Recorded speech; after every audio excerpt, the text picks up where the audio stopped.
El día de hoy trabajaremos sonidos de animales.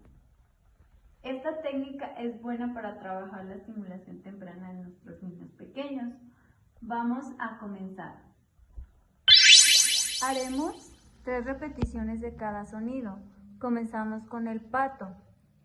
Cuac, cuac, cuac. El pollito.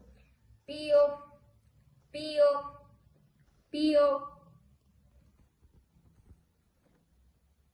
La lechuza.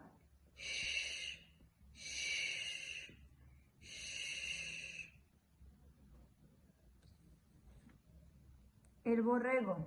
Be, be, be. El león.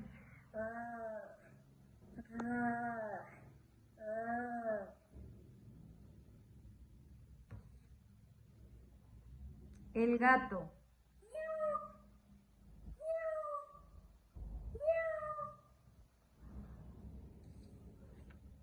La serpiente.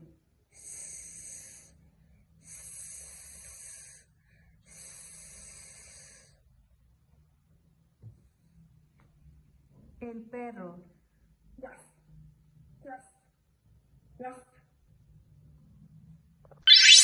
Estos son algunos de los sonidos que sirven para estimular el habla en los niños pequeños.